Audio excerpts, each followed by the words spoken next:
I thought you were gonna do I it. didn't do it. This is the hit play. We are the hit players. Don't say that. We're here. James, how are you this Wednesday evening? Very tired. Yeah, me too.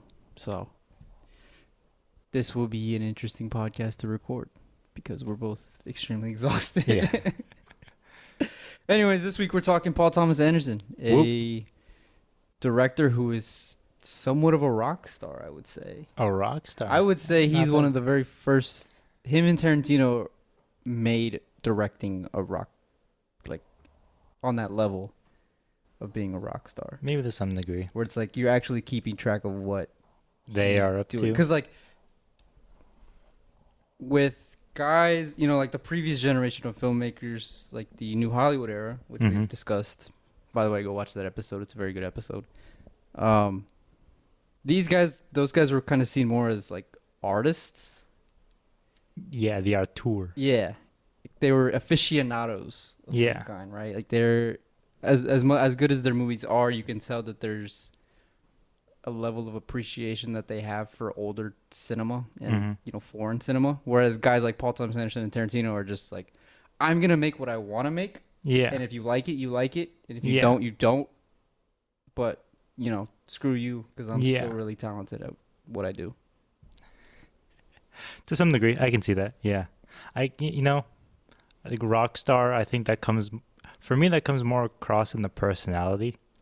Because that too. That's another thing where it's, you know, Paul Thomas Anderson is always... he's very eccentric. Yeah, he's always giving kooky interviews. Yeah. And his opinion will always be known. Yeah. A la, like, Tarantino, where Tarantino's literally telling reporters, like, shut up. Like, I just made my movie. I made a movie because I just wanted it to be fun. Yeah. Just shut up. Well, Jan. Yeah.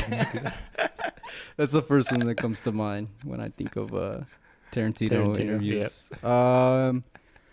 What is how did you come across PTA? Let's just get, like, a quick intro here. I came across him through There Will Be Blood, which I think a lot of people did. Or Boogie back in Nights. high school blew my mind.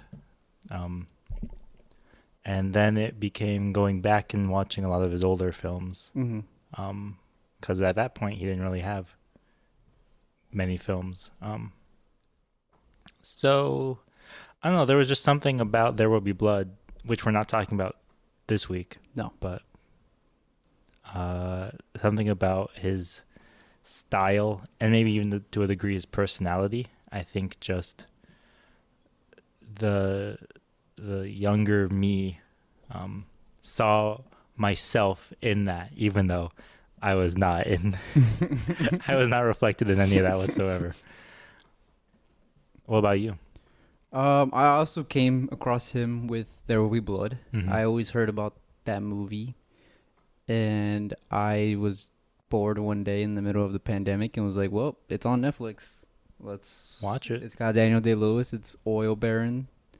It's an era of U.S. history that I always thought was interesting and often not utilized in movies. For sure. So that caught my eye, and I watched it, and I was like, this is so unlike anything I've ever watched, ever.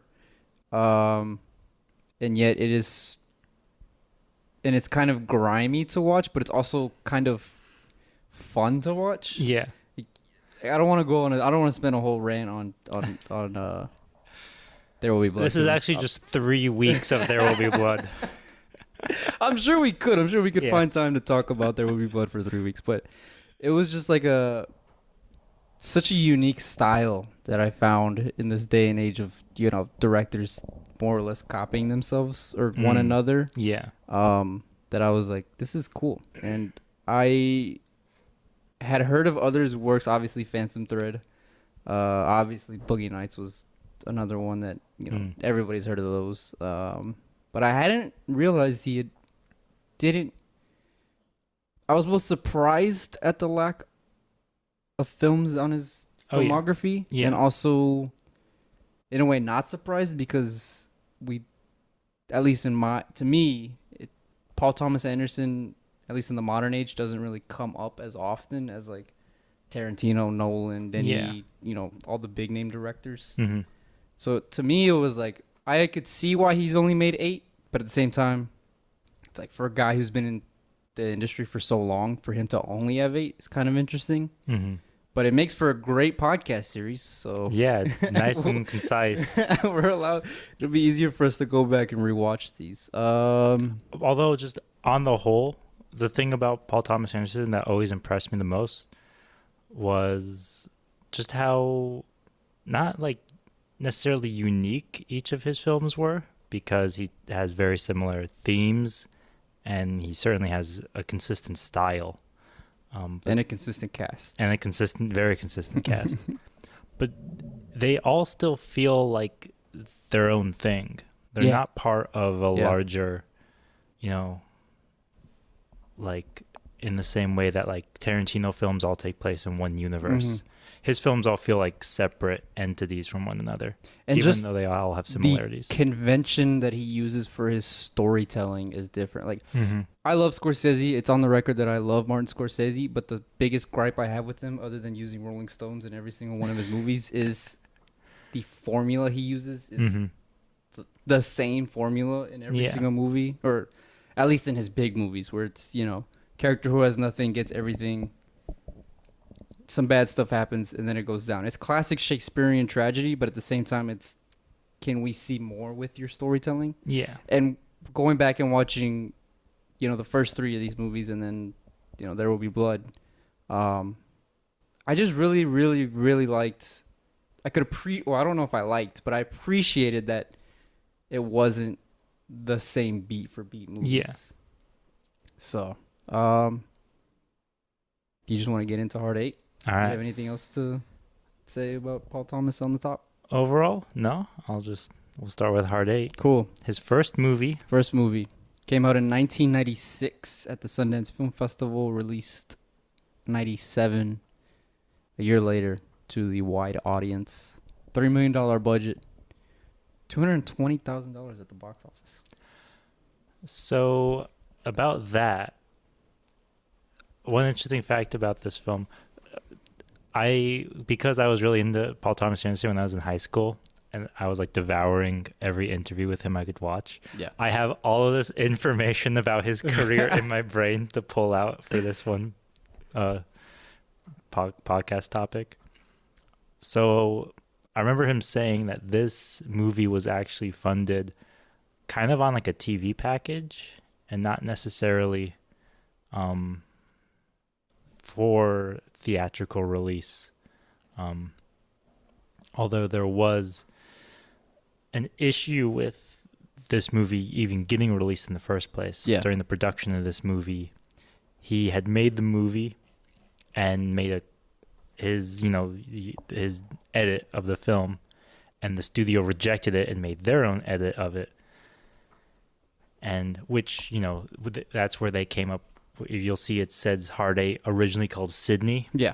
They gave it the name Hard 8, and he fought them over, the actual edit, which cut would end up being in theaters. And he was given final cut, but he had to keep the name Hard 8. And I think Sundance was actually said, like, give us the director's cut or we don't premiere it or something like that. Yeah. Which is really interesting because, Anderson had been making short films, but he wasn't the PTA we know now. No. Which is kind of an interesting decision on Sundance's part. Mm-hmm.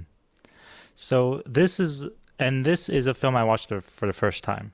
Because I had never seen this even as far back as when I was in high school.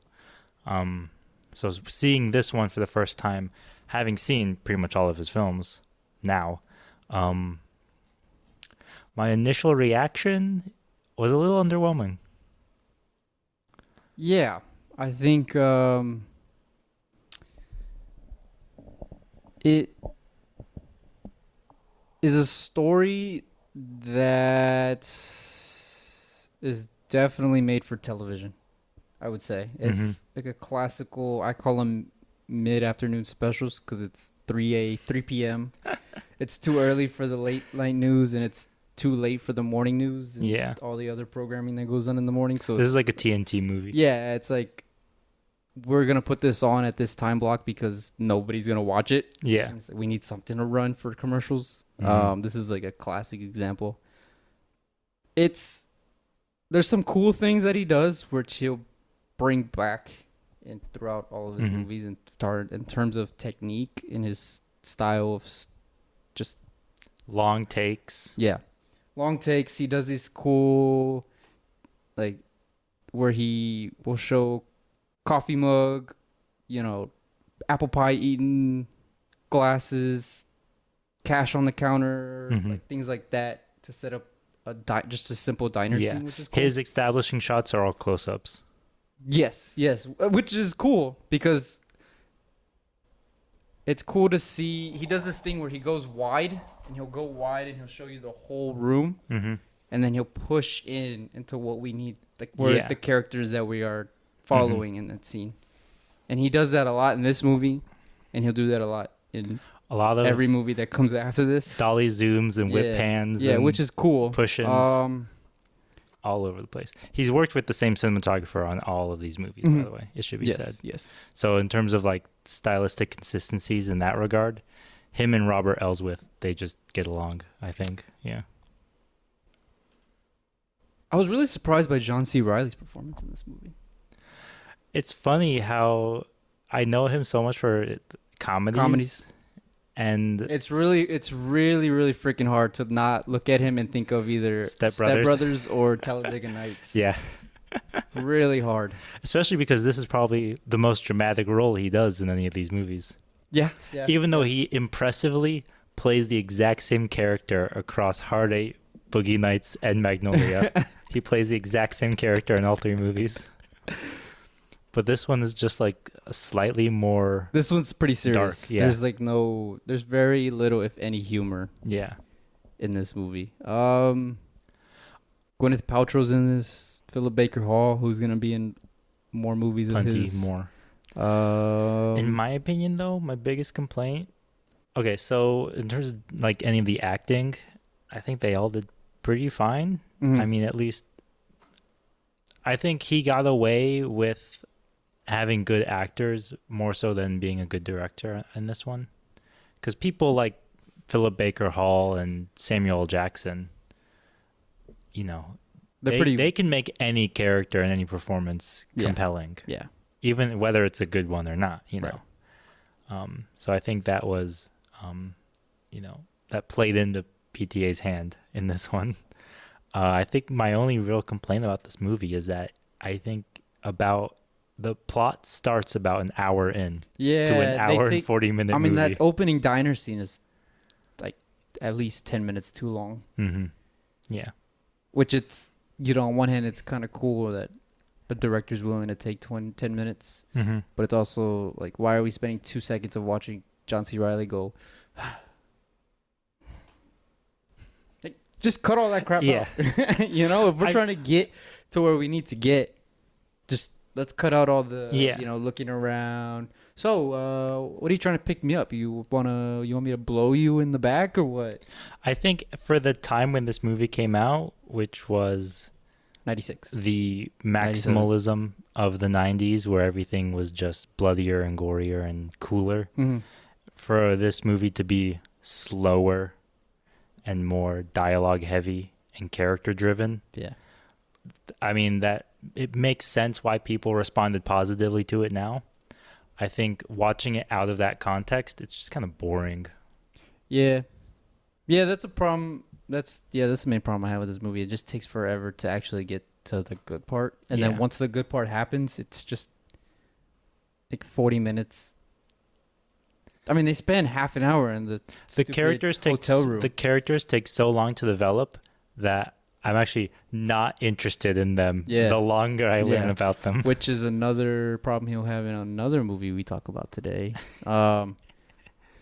To me, this reeks of, and I don't want to say reeks in a negative connotation, because I do, for it being his first feature, I do like it. Mm. It has a lot of classic staples, like you mentioned. But to me, this reeks of a director/writer thinking he's the greatest in everything that he puts on his Microsoft Word document is the greatest thing. Like Tarantino often has this problem, especially with some of his older stuff. But it's just like directors thinking that they're they're like hot shit. Yeah. So, you know, yeah, I'm gonna spend 15 minutes setting up a diner scene that we could have spent in 5 and probably had no lines of dialogue and been okay with. I think a lot of it comes down to, for me, also knowing that his original cut was like an hour and a half longer. Yeah. And he had to edit it down. I think taking out a lot of that extra material probably would you have watched a loosened 3 hour up long the film version of this movie? It depends on what was taken out. I mean, it's one of those things where you would have to assume that he tried to pare it down to just the essential elements. But if this movie is comprised of only the essential elements, then I probably would not watch a 3-hour version of this. That being said, though, I think if you're in the 90s and you see this and you know it's his first movie, you probably think this isn't, bad. Bad. It's not bad. It's decent. It's just slow. And it's not slow in a good way where it's like it's a slowly developing story. It's not a slow burner. The story isn't slow.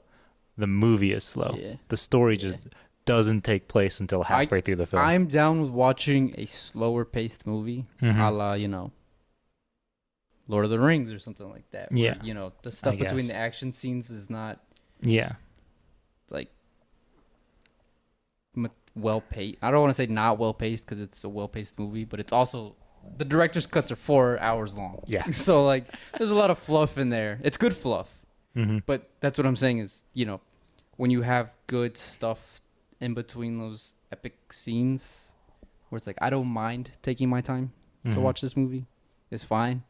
But when we're spending 20 minutes on Philip Baker Hall arguing with Gwyneth Paltrow about why she should not be sleeping with the guests at the hotel in the parking lot, maybe we should cut that into like 3 minutes.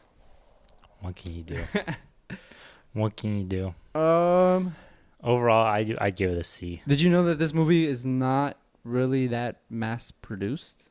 I think there's less than 100,000 copies in circulation or something like that. Understandable. I mean, given the fact that the production company literally only had money because of TV deals. They tried to sabotage this movie. Yeah. To a degree. To a little degree. So that's understandable. And I mean, I remember recently listening, Paul Thomas Anderson had a podcast with Mark Maron where they go through all of his movies. Mm-hmm. And when he was talking about Hard 8, you could tell that he was like, I'm at least glad I went through that experience, but like that movie doesn't exist to me. Yeah, he doesn't really mention it a whole lot. No. Everybody asks him about Boogie Nights, Phantom Thread, even Magnolia and the Master. Yeah. The Master? Okay. Rarely will you ever find him talking about Hard 8. Yeah. Which is understandable. Interesting. But also, I think also to some degree, he probably just doesn't really see it's his movie. I mean, they took the title away from him. They tried to recut it. So. He had a lot of personal issues with this movie, which kind of translates, or at least issues with the studio. Yeah. In this movie, which A, it shows, and B, will set the foundation for the rest of his career. Because he's pretty much, for somebody who has made a lot of big movies, he's stayed independent pretty much all throughout. Yeah, for the most part. Mm-hmm. He's just kind of, I'm going to make my movie. Yeah. And if you like it, you'll buy it. If not, shut up. Yeah. Which funny fact about that with Boogie Nights, but yeah. Which goes into the ultimate heat check of Boogie Nights. Yeah. To go, I'm going to make this. Well, let me ask you this before we get into it. Hard 8, C tier? Yeah, I give it C tier. Yeah, all right, let's move on. Yeah, ultimate heat check. Boogie Nights, going from a classic, well, I don't want to say classic, but, a typical drama centering a prostitute and a guy who falls in love with a prostitute and a guy helping him out, to a movie about the porn industry in the 70s that features a lot of nudity, a lot of drugs, a lot of F-bombs, A lot of famous and high-profile actors. a lot of famous and high-profile actors, a pretty sizable budget, if I remember correctly. 15 million. Okay, so not too crazy. You know what Yeah, my favorite? this is... You know what one of my favorite facts about this movie is?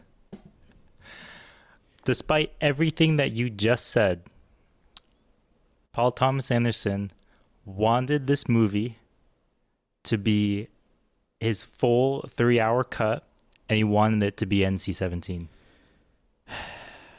And the producer said, no, this is going to be 2 hours long, and it's going to be rated R. Well, it's 2.5. Just the fact that it was like, how can a movie about excess get any more excessive? And he was like, yeah, I want this to be as inaccessible to the public audience as possible. I mean, it's borderline NC-17. They actually I think they actually had an original NC-17 rating, and then they recut it to make it R or something like that. This was a fever dream. So we were watching it. Were you watching this for the first time? Yes. Because that's why I kept saying, like, what the hell is going on? This is a fever dream. let me say this. Easily one of my favorite movies of all time. It is such a good movie. It is if you haven't seen Boogie Nights, don't let the content turn you off. No. It's like Wolf of Wall Street in a way where, the bad aspects of the movie come out, and it's like, oh, I'm not gonna have all the Karens are coming out like, whoa, why are we letting this into the youth? It's like, no, this is a good movie. Okay, this is the classic Shakespearean tragedy. It just happens to take place in the industry of porn. I'll start here. Mark Wahlberg's best performance ever. I mean, it's pretty damn good. Patriots Day? No. It's pretty damn good. Oh yeah. I've always bagged on Mark Wahlberg on this pod, with reason, and for good reason, I should say. But I was really, really impressed with his acting when he's having that fight with his mom and when he's kicked out. I was like, he does some things with his mouth and like his pitch of voice. I'm like, I've done that with my mom. Where I'm like, no, I have it. I promise you, I have it. Like, I was like, holy crap, that's good. Like that's good acting. That's good directing. I don't know, man. This is one of those things where it's like, again, how much of it is just the actors being really good? Because you have seasoned veterans like Burt Reynolds, and Julianne Moore, and freaking Philip Baker Hall. Like, they'll do anything. You don't even have to give them direction. But Paul Thomas Anderson, for me, this movie was like, because for me, good acting almost always comes down to the director.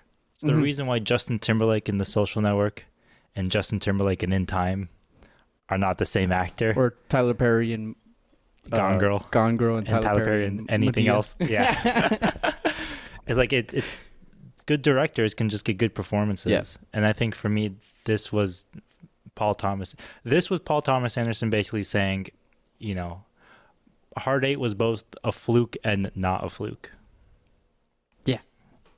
Pretty much. It's like all the good stuff of Hard 8 transfers into Boogie Nights. And all the bad stuff just goes away. He kind of just shaves off all the fat. Yeah. Sometimes not at his own credit. Obviously, trying to make a 4-hour NC-17 movie is, again, a director thinking they're hot shit. Difficult when you have producers. Nominated for 3 Academy Awards, including Best Original Screenplay, Best Supporting Actress for Julianne Moore, and Best Supporting Actor for Reynolds. Nice. Burt Reynolds hates this movie. Understandable. It doesn't paint him in a good light, in a way. It's one of those things where, and I actually, in this interview, Paul Thomas Anderson talked about this. He was like, there was issue with Burt Reynolds on set during the production, but a lot of that was because Paul was super young and Burt was super old. Yeah. He was a veteran. And it was like, I did all these great movies in the past. Why do I got to do this thing now? But I think what you see in the film is basically just a good character. Yeah, I think so as well. Yeah. It also should be noted that Mark Wahlberg and PTA have heavily alluded to but never officially confirmed that Burt Reynolds may or may not have been on some stuff during the production of this movie, so that might have, caused some issues. It is a movie about cocaine, so method acting. It may or may not have caused issues as far as the filming of this movie. The acting is really good in this movie, even down to like Don Cheadle's wife, / girlfriend, and characters that would normally be very one-dimensional. That aren't. Okay, so here's the thing with Paul Thomas Anderson, and this is just thoughts I have. So, first off, I should say, when it comes to his influences, there's a director named Robert Altman, who is an incredibly massive influence on his early films. Any Robert Alt movie is basically Boogie Nights, except from the 70s. He would do these insanely long, massive cast, all these different stories going in and out of one another.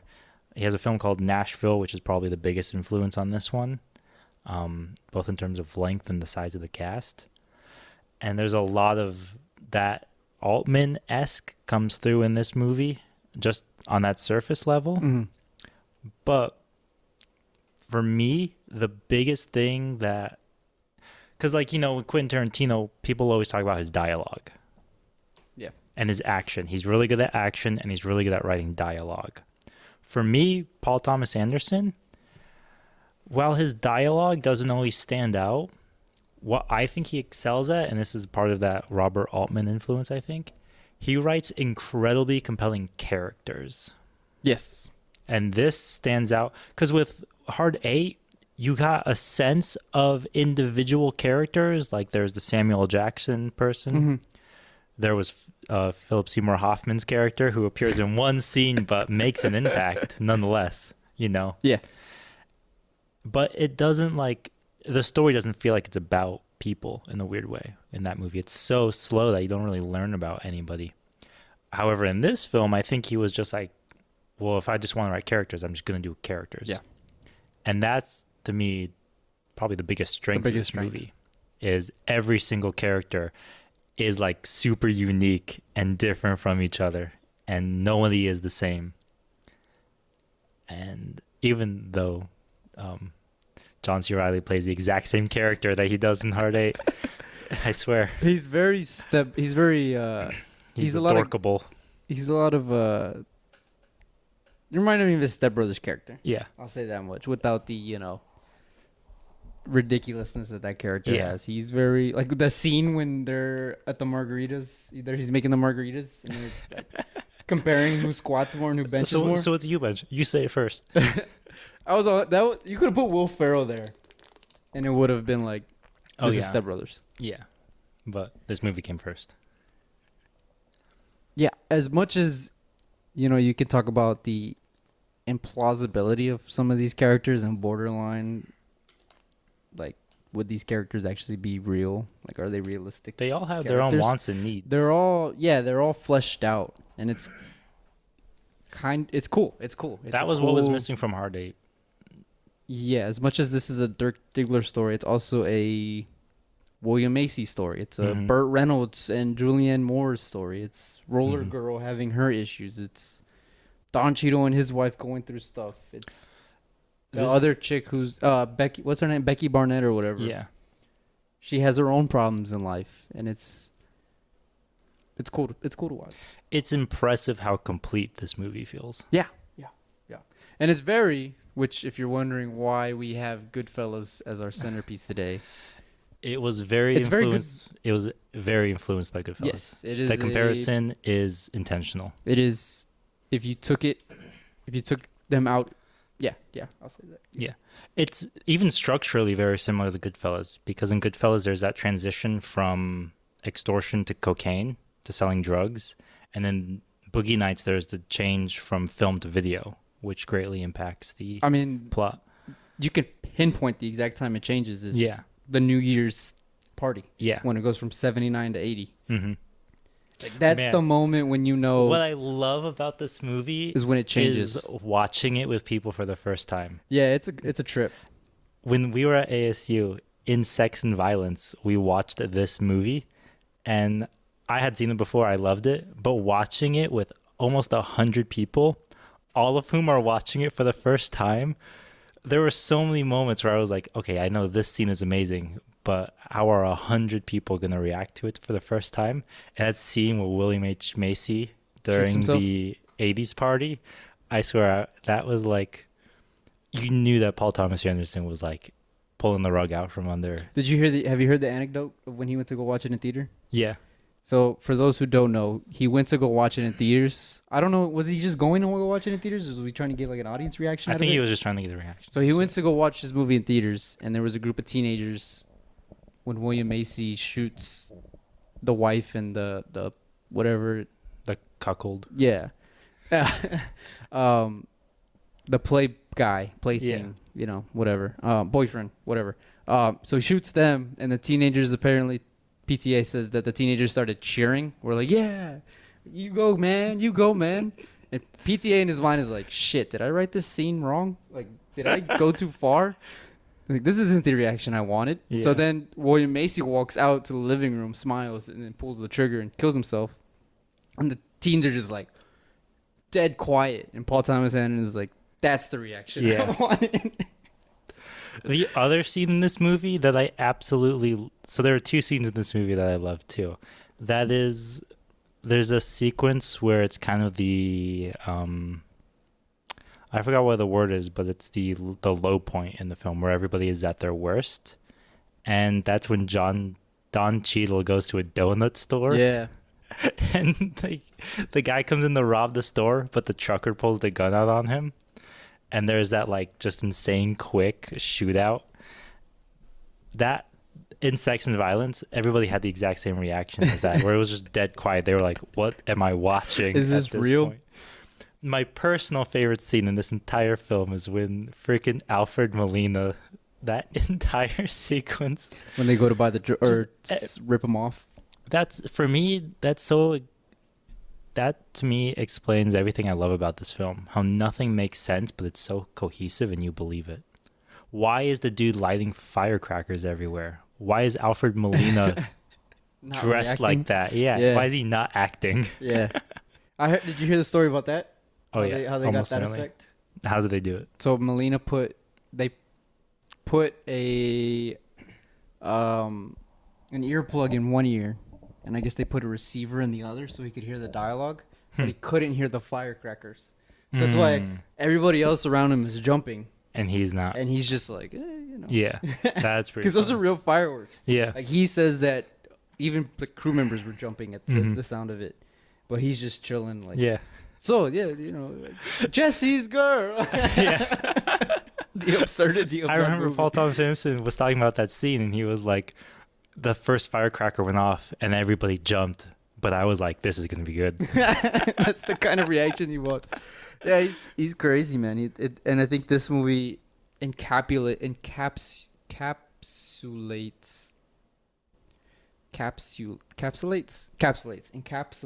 You good?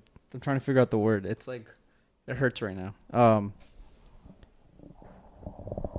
Everything about this movie. It encapsulates the era that he's from and the generation of filmmakers that he's a part of. Is like, we're gonna make these kooky, like borderline surreal. Like, this is borderline unrealistic, and you know, we had made this movie 20 years before. Would this movie have been made? Probably not. But I'm gonna make it, and you're gonna watch it because it's art. I said so. Yeah. Because even, you know, guys who grew up in this era that were, in a way, inspired by the New Hollywood era, the New Hollywood era wasn't making movies like this, where it's porn stars and drugs and hard rock and roll, and or not hard rock and roll, but, you know, disco and pop and funk. Even the ones that were like of that, like, I don't know, kind of cut from that same cloth, like Easy Rider or Midnight Cowboy. They weren't even really like... This movie just has an energy to it, you know? It just... From the beginning. From the very... Like, it was so loud. Yeah. The intro music is so loud. Yeah, I remember I turned it up because I was like, well, you know, it's just... I didn't know how it started, so I just turned it up. And I didn't even turn it up that high. I turned it up probably like halfway. And it's just like, BOOM! And I'm like, oh, crap. Let me turn down the volume. Yeah. And then you came out, and I was like, all right, it's a party now. The second I heard that, I was like, he's watching Boogie Nights. I gotta go see it. My people need me. Seriously. Yeah, this movie's a trip. That's one of those things for me that over, say, because the movie Nashville greatly influenced this one.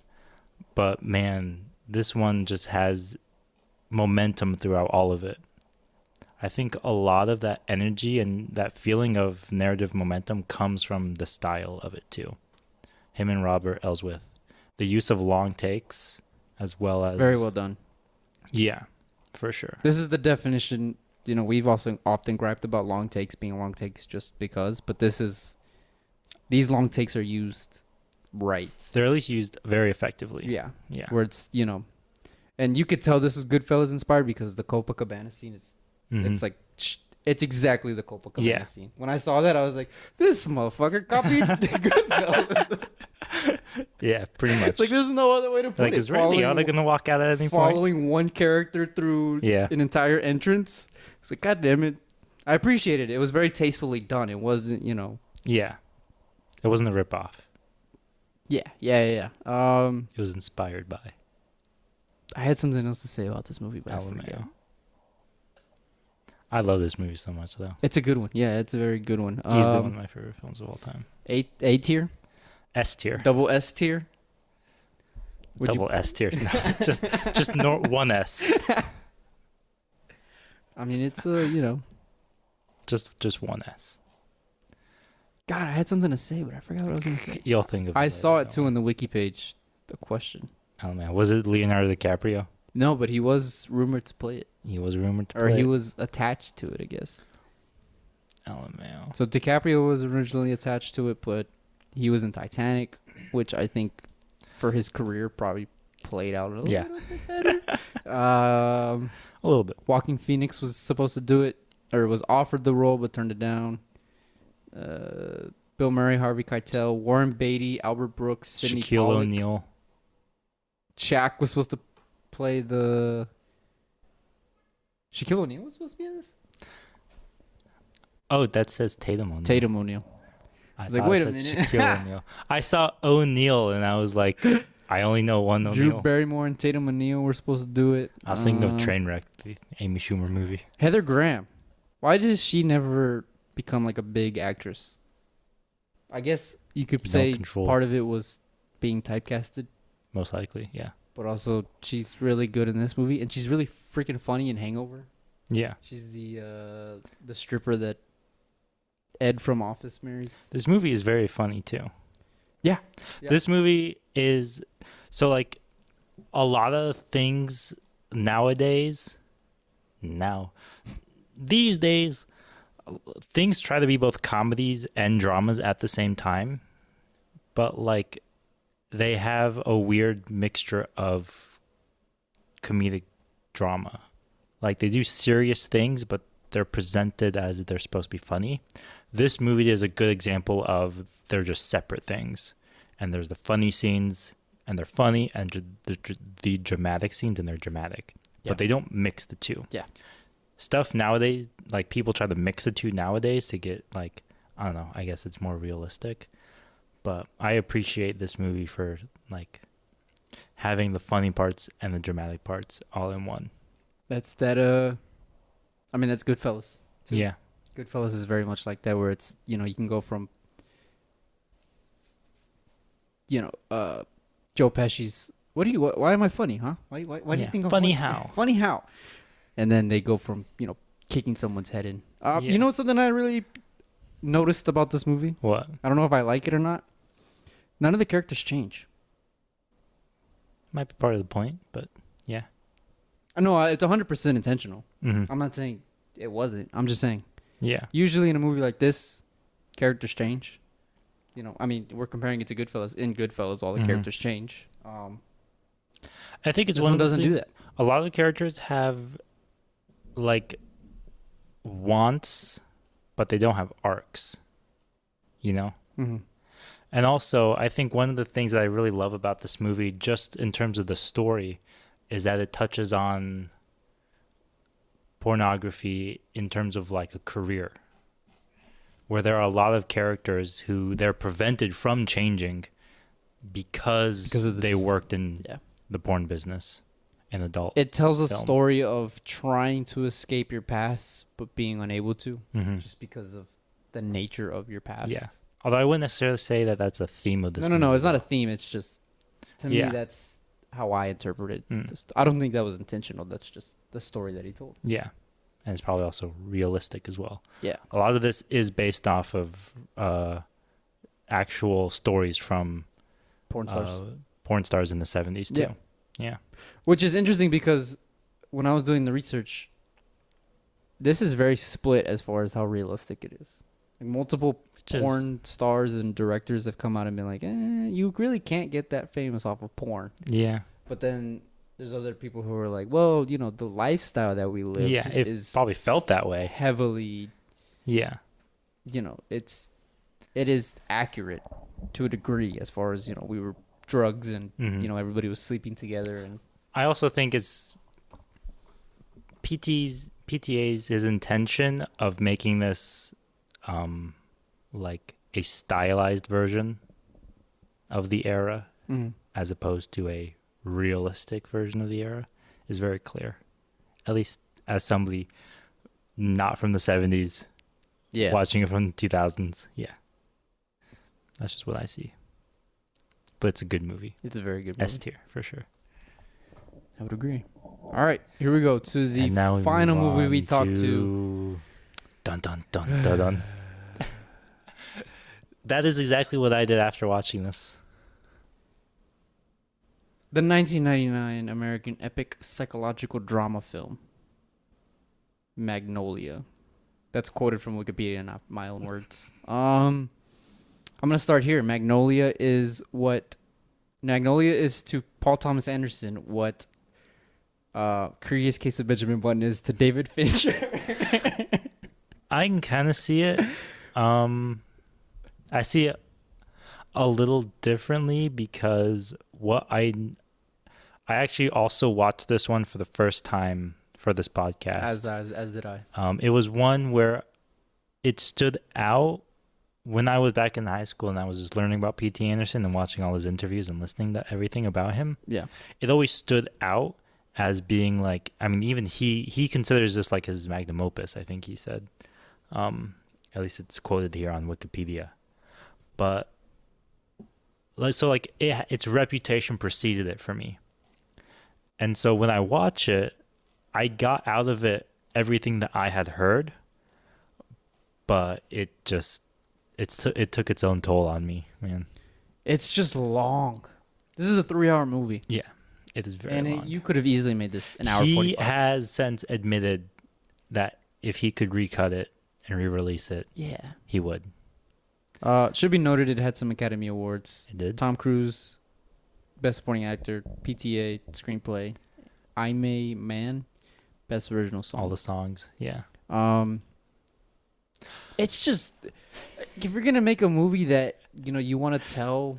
Okay, so here's the problem I have with this movie. Besides, I'll go deeper than just saying it's too long.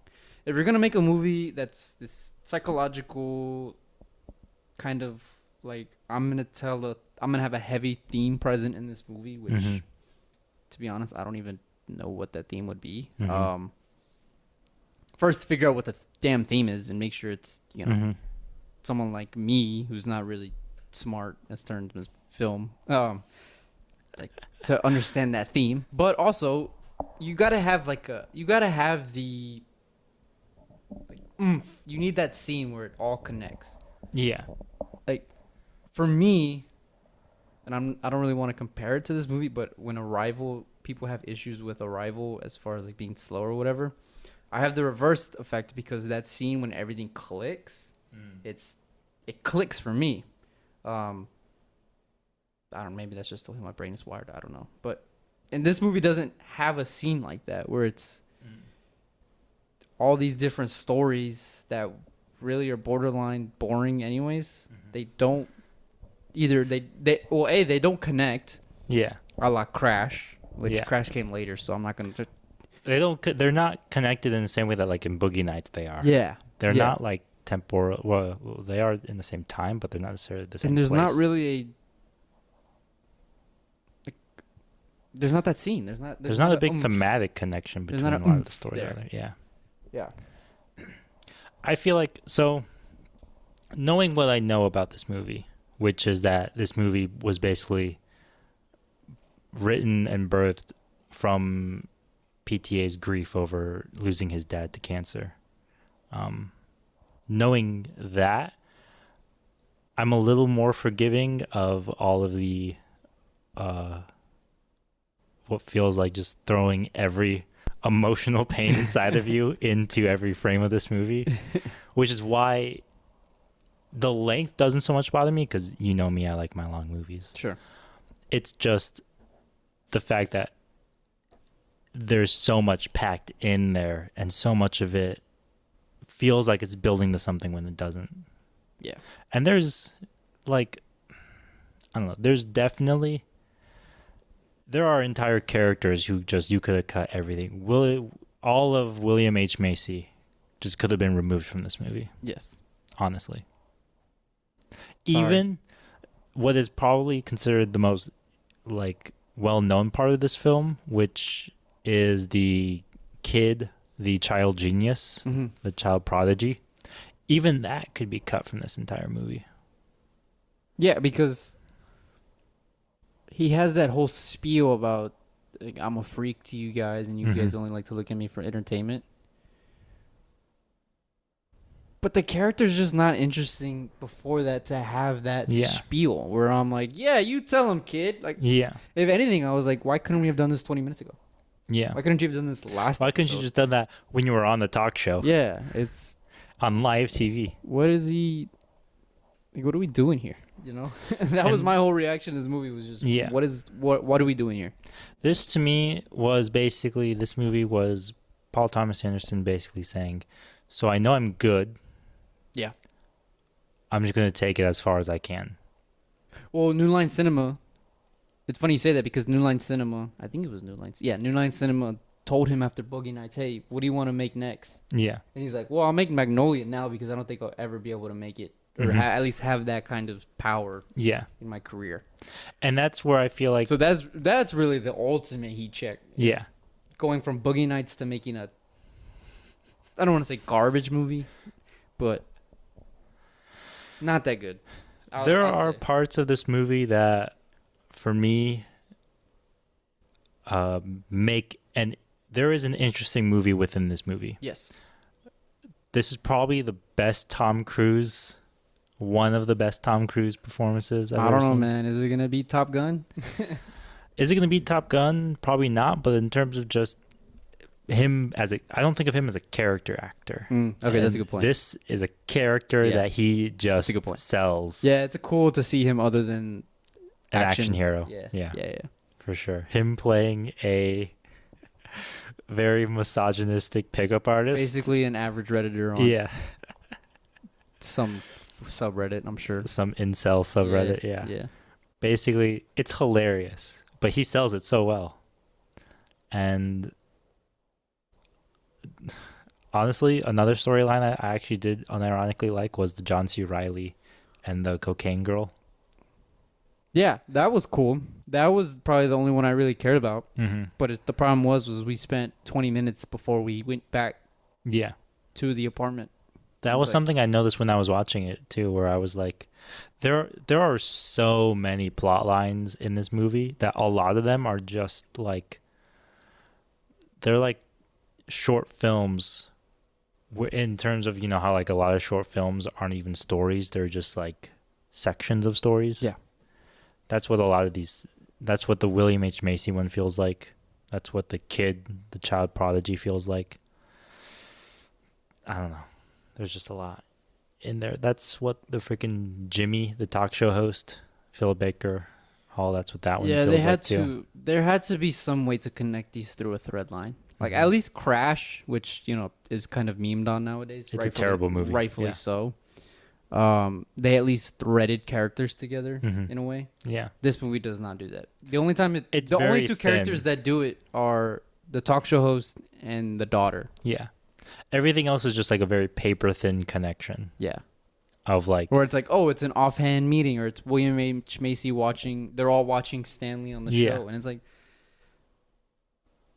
what? yeah, Like I see what you're trying to do, and Yeah. it makes sense because you're trying to build this world, and in a way to help, show I guess that people, Mhm. everybody has issues in their life. yeah, But I don't know, it just came off as very snobby to me. yeah. Here's the thing though. I feel like if you're still watching this movie and paying attention to it, at least for me, there was still a big emotional impact in it. This movie just like really weighed down on me. It was because it was one of those things where it was like, I don't know. It's even now I struggle to talk about it because there's just so much. It's really difficult for me to talk about it. It's It's basically just he lost his dad and he just stream of consciousness a movie yeah. out of him, and he was just given carte blanche to make it. And you're basically just watching someone's emotional outpouring. Which is interesting because in development, he actually started with 2 or 3 characters, and it just kind of became this big web. Which That's the Altman thing coming through again. that's Ensemble cast. just film student esque. Yeah, for sure. Or a film student wants to make a short film and makes it way bigger than it needs to be. Yeah. There were moments where I was watching and I said, like, that's cool. Like there's certain montages where there's, Yeah. actual stuff happening and tension building up. Yeah. And stuff like that. The problem that I had was after we got done with that tension, we went back to the melodramatic, watching Julianne Moore in an office building talking to another lawyer. It's like, we don't need that. This is one of those build things. off of this tension. I think I told you this too afterwards, where I was like, Julianne Moore is a great actor, but all she did in this movie was just cry. Yeah. All she did was cry and kill herself. And it's like, I don't know. We could have done so. Like when we're going in this emotional era, and we're doing all this, and then we're cutting to Tom Cruise, and he's like, I'm done talking to you. It's like, all right, dope. Like, you're done talking to her? Yeah. What's going to happen next? Then we go through another little montage, another little scene, and I'm like, oh, what's going to happen with Tom Cruise? And Tom Cruise is still looking at her, and nothing is happening. That's when I have issues. Yeah. I mean, because if you're going to make a 3-hour movie, you better have some damn actual rising and falling action in it. Yeah. And to me, it's interesting how in Boogie Nights none of the characters really change, but they still feel complete and developed. Whereas in this movie, the characters change, but they don't feel developed at all. Yeah. And for me, there are elements of this film that, like, because I appreciate Paul Thomas Anderson basically just saying, if I can do whatever I want, I'm just going to do whatever I want. Sure. Yeah, there's a moment where all of the characters sing a song together, and I'm just like, stop. Don't do this to me. That was too much. I was like, this is too much. No. But then frogs rain from the sky, and I was like, that's pretty cool. It's definitely, this is definitely the wacky kookiness of Paul Thomas Anderson coming out in full force. Whatever it has in the, whatever it means in the story, I can think of connotations outside the story. Yeah.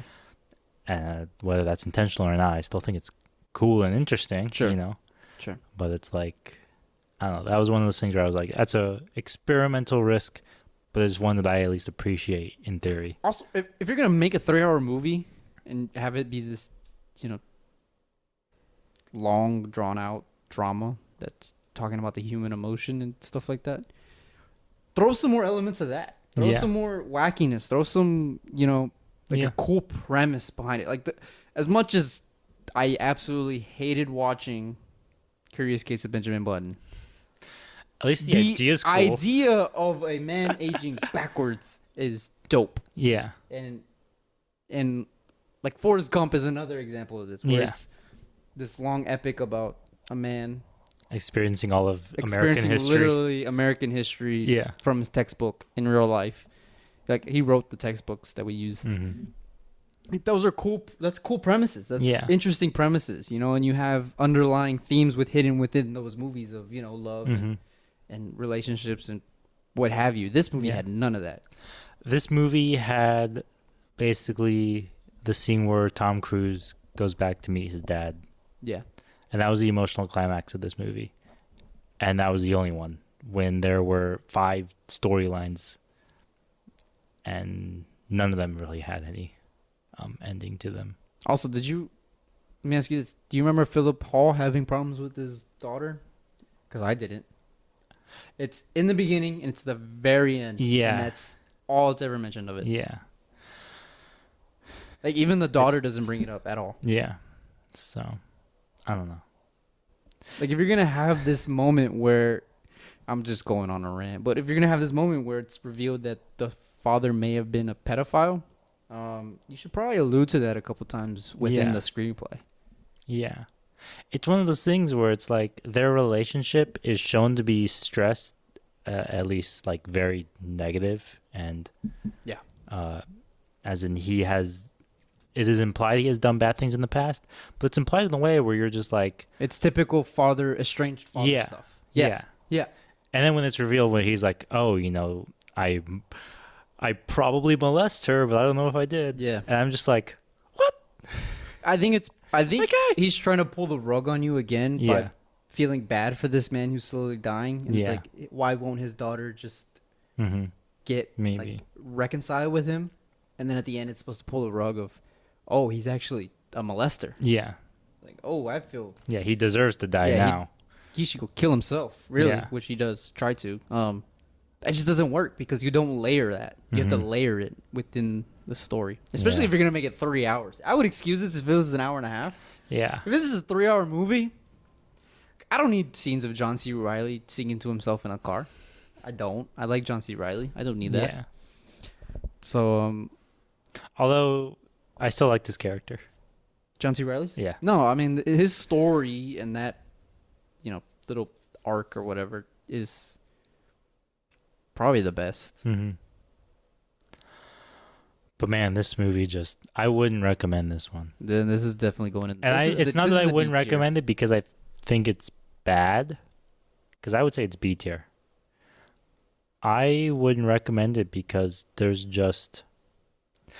so much in it, and it feels like there is something to unpack in it, but I can't reach it because I'm not Paul Thomas Anderson, and I'm not the one grieving. He made this movie for him and not for the mass audience. Yeah.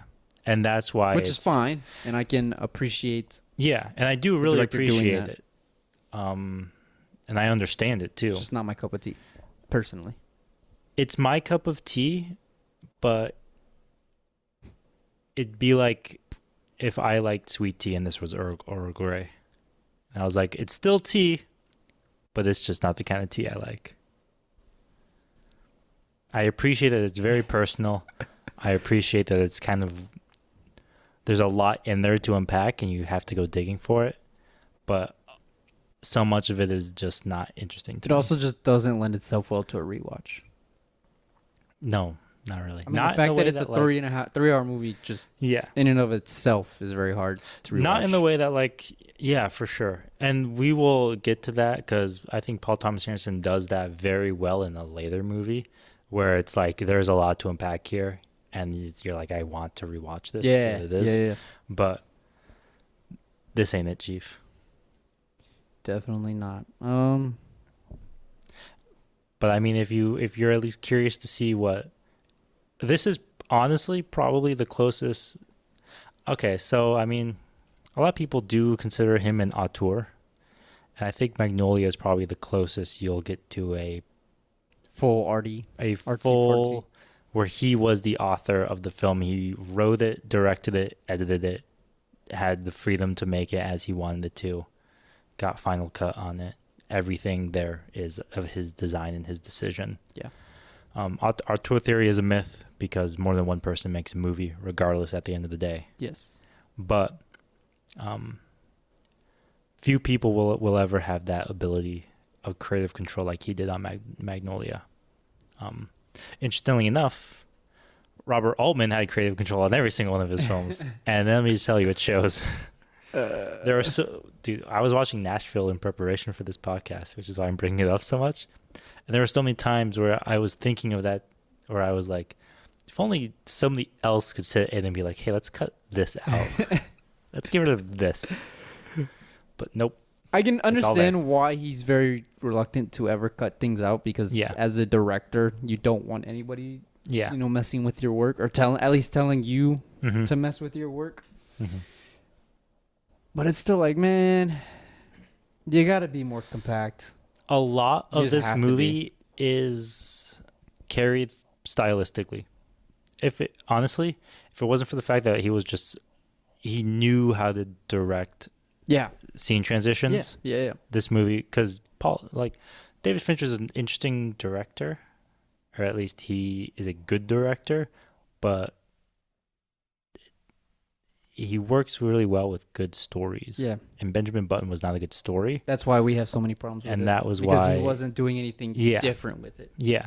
Whereas with Magnolia, I think it's not necessarily an interesting story.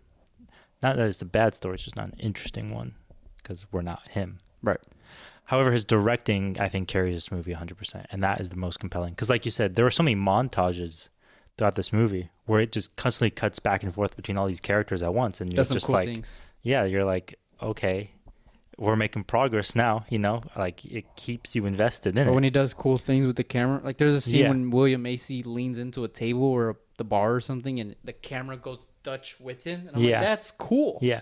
Or I remember there was one really early on in the film where the Stanley gets into the car and it pushes in, and then as he gets out of the car, it pushes out, and it's cut on that action, which is super jarring. And you would be taught to never do that. But at least he's doing stuff like that, just to make it like more pizzazzy. Yeah. But other than that, it's not going to carry itself on the story. Unless for some reason you just managed to relate to every single character in this movie. Which, are you Paul Thomas Anderson? Unless you're the average Reddit user who's mad at women. Then just watch the also Tom looking Cruise scenes. for love with a cocaine addict, who that cocaine addict was. Dude, he covered the entire spectrum. He had the alpha male in Tom Cruise, and he had the beta male in Philip Seymour Hoffman. Philip Seymour Hoffman plays a good beta in You were watching this, and I walked over, and you were like, man, why is he such a good soy boy? And I was like, what? He's so good. I don't know why. Him in Boogie Nights is probably the greatest character introduction ever. Where it's hey, is she okay? Shut up, man. That tells you all you need to know about his character for the rest of the movie, and it's so great. What a wonderful character. And you know what? I'll still say this about Magnolia. I think P.T. Anderson's strength of a character writer, writing interesting characters, I think also carries this movie, because at least everybody has distinct personalities from one another. Everybody also has like almost like a tick to them. Yeah. Like there's something about them that's kind of different. Whether it's like, not just in terms of like their personal wants and goals and how they look, but also just something that they do. Yeah. Like John C. Reilly is constantly narrating to himself. Yeah. There's the Jimmy character and his friend who have all this Freemasonry symbolism around them. Yeah. There's just a lot of, there definitely is a lot of that little stuff. And that's not just in this movie. It's also in other movies. Yeah. Where, Don Cheadle's wearing freaking Western cowboy gear and stuff like that. So there's just I appreciate characters who aren't conventional, and they're very... Yeah. There's something about them that I think wired different. A lot of people, when they're thinking of, I want to write a character, like not just a personality, but like I don't know, it's hard to describe really. I think a lot of people would focus on quirks, rather than on personality. Yeah.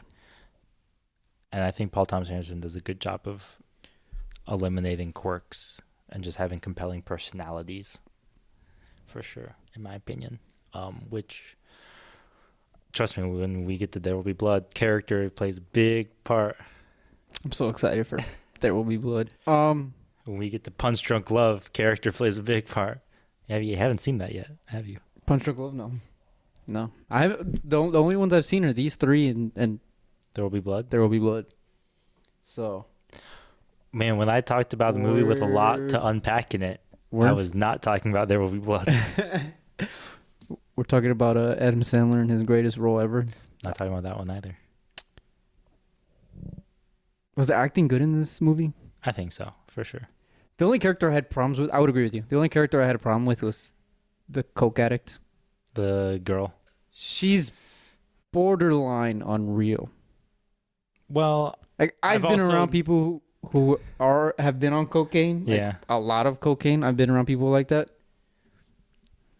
It's I don't know. That was not realistic to me. Different people, different experiences. I guess so. and I stories. guess so. But I don't know. I Yeah.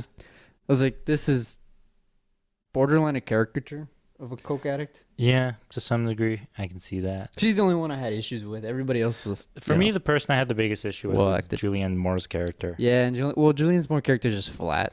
And I've It's not had that that it's experience. acted bad. It's just flat. And I've had that experience where it's like, death will make people act in like very histrionic ways. And so I have seen people act exactly like that Julianne Moore character. Mm-hmm.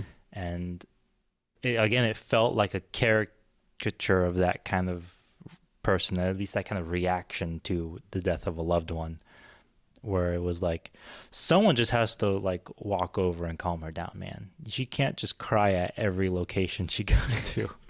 For crying out Or when loud. she's flipping out on The pharmacist, yeah. I'm like, come on. And I'm like, a little understandable because of what they were, they assumed she was Alluding. taking the drugs, Yeah. but it's like at the same time, just like, God dang it. is Yeah. she that high strung? Yeah. I guess so. There was a moment towards the end of this movie where every character like confesses the bad things they did, and every single person's like, I cheated on you. And I was like, Yeah, at that point, is anybody gonna be like, I murdered somebody? can we make a different, Sin? problem? Yeah. There's 7 sins in the world according to the Bible. So, yeah. Battery's gonna die, so let's get out of here. Alan, We've got Punch Drunk Love, There Will Be Blood, and The The Master, Master. coming up next week. You'll In never guess preparation, which one I'm excited to talk about. Licorice Pizza. If you guys can guess which movie we're excited to talk about, you get $5. Maybe. That's Not a at all. lie. Not at all. You're not getting $5. We'll see you guys next week. Have a good weekend.